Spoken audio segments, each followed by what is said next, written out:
Access Music News. Started out so fresh, so young, now love. I'm Barry Sigmund, the editor for All Access Music News, and I would like to welcome you to another one of our interviews. Today we're very lucky and blessed to have a special guest star, Sheila Swift. And say hello, Sheila. Hello. Hey. We had the pleasure of seeing her perform at the House of Blues, and we also are featuring her. If you know, you are on Chic Pics. It's where we feature female artists. And tell us, where have you been the last few years? I've been busy. I'm sorry. I've been hibernating with my babies, Marley and Dylan. They're my 5-year-old twin girls. And now they're in kindergarten, and I've got a little bit more time on my hands. So music, it was itching to come back, and ta-da, so. Well, probably never left you. No, never did. Just life is a season, you know? So seasons, plural. Yes. Yeah. The lucky ones get seasons. Absolutely. So, but were you still in writing? Were you still working on music? Were you still playing? You know, I've been really lucky that I have a bunch of amazing friends who are doing their thing, and amazing singer-songwriters as well, involved in all sorts of different genres, R&B, even rap. I've helped collaborated on writing other people's records because it wasn't time for me yet, and now it's my time. But no, my hand's always in it, and even writing for film and TV and licensing things. So always writing, because at the end of the day, I can't ever break away from it.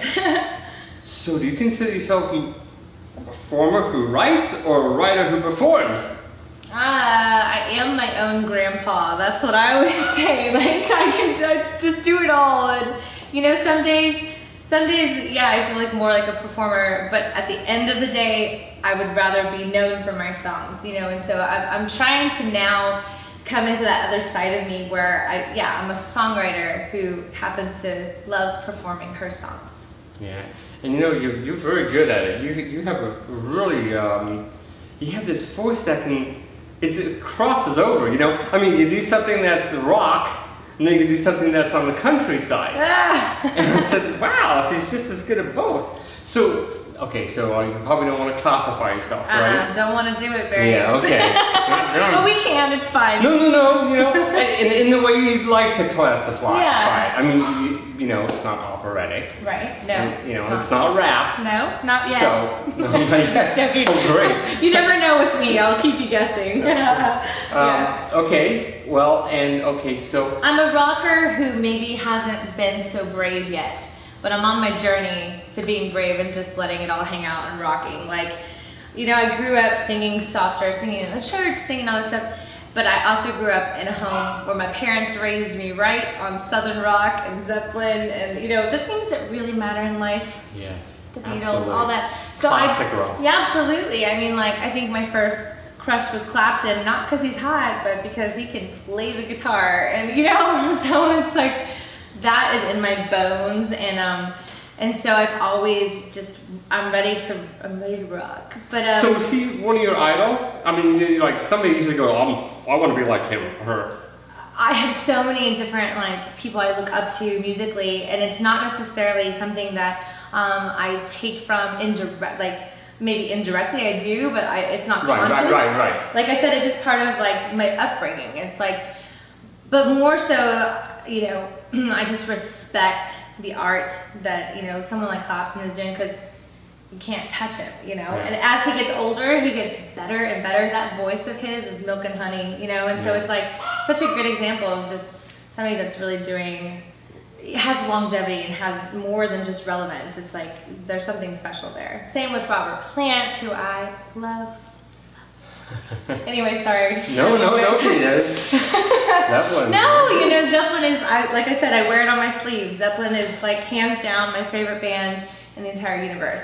And it's like, you know, I just recorded in the studio this week. I'm working on a new record. You know, just put out this EP, which I guess we'll talk about. We are going to talk about it. But the new song that I just recorded this week, it's funny because there's a guitar solo moment where where maybe I might have thrown out there in the session, hey, let's do a half Zeppelin, half Clapton mashup. So that might like be something you hear in the future. Ooh, Yeah. very cool. Because you were telling me earlier before the interview that you actually went more rocky, or rocker, Yeah. than you did on here. Yeah, I'm moving forward. These songs are so important to me, and they're a little more subdued. They're a little calmer. This is something The softer side of The Sheila. softer side of Sheila. There's a label. for Yeah, you right there. softer This side. is not elevator music, but it's a little softer. No, it's not elevator music. No It's way. not. It's really, just rock in and of itself is one thing, but it's really tasty rock. Thank you. It That's is great. very tasty. And there's times where I say, wow.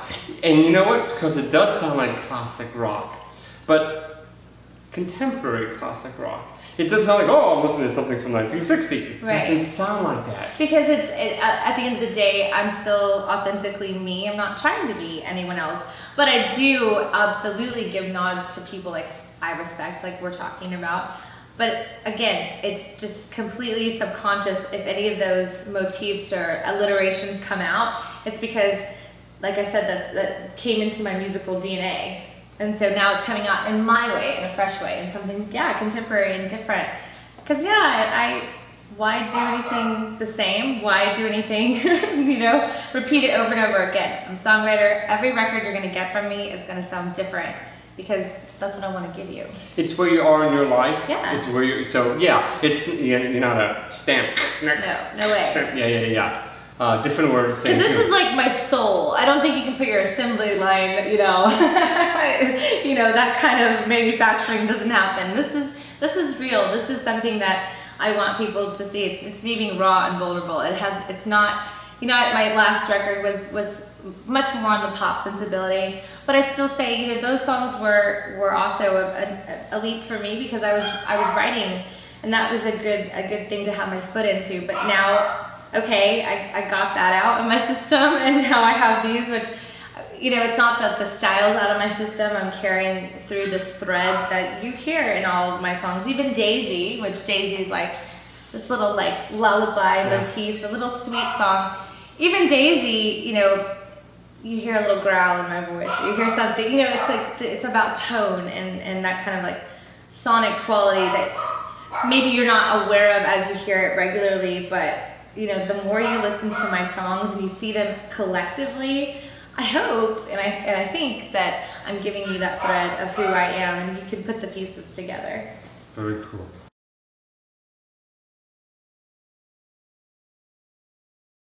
Okay, go. Okay, it's a doggy dog world. It is. Okay, so now we want to talk about your CD. All right. Or your EP. Yeah, and according to iTunes, it's a single because there's only 3 songs. So you know what? It's 3 songs of my heart. It doesn't matter what it is. Go get it, please. Feed my children. 3 singles, really. And three actually has a meaning to you. It does. It's this real fast. Yeah. I didn't put my name on this at all. This is a photo that I took in Germany, not this summer when I was on tour, but last year, and it's just the road forward. So this whole album was a healing process for me, and that's why it's called "The Striving Is Over," because it's right there, just a little bit. It's there. Trust us. It is because I chose to really put it small because it doesn't matter anymore. It's like vapor. It's like. It was a hard road, and it was not fun, but you know what? God got me through it, and I trusted that I would get to the other side, and I did. So that's why I call it "The Striving Is Over." And on the back, I wrote a little thing that says, "The striving is over, stay, let go, and home," which are the 3 songs on here. It's a 3-song novella about what was, what is, and what would always be, or what should always be. A new journey starts here, because this striving is over. It's on for her, but for you, this is what you need to get. Please. This is the one that I'm telling you, I started listening to this and I'm addicted. I'm gonna have to go through withdrawals. Yeah. Sheila Swift with "The Striving Is Over," and check out her Unplugged right here at All Access Music News. Thank you so much Thank you for guys stopping so by much. tonight. And we'll see you down the road. Let's do it. All right. Okay. See you later. Bye.